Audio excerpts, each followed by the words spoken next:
Matemanga, rudi nyuma Matemanga.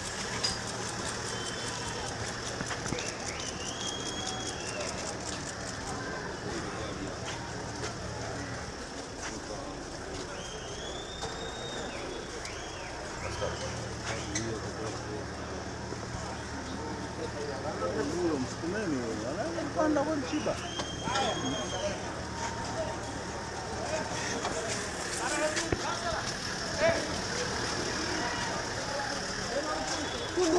Tundu.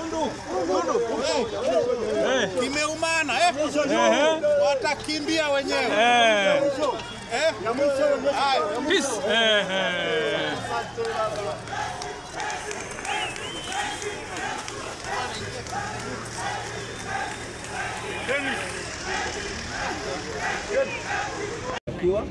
Na hapo kumbuke ni kesi ya uchunguzi wa awali, kwa sababu mahakama hii haina mamlaka ya kusikiliza hiyo kesi.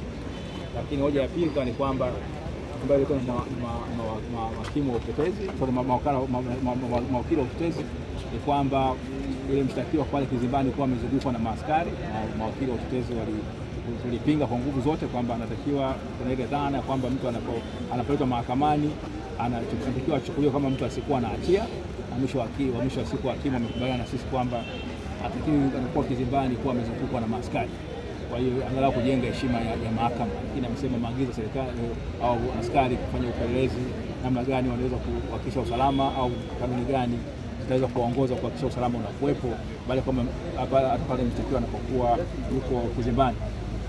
Kesi ya pili, kwa hiyo kesi hiyo baada ya hapo ilikuwa imeahirishwa hadi tarehe jaji hakimu akatoa agizo kwamba siku ya tarehe 2 ya mwezi wa 6 upande wa mashtaka uje na maelezo sahihi ya kueleza mahakama upelelezi umefikia wapi.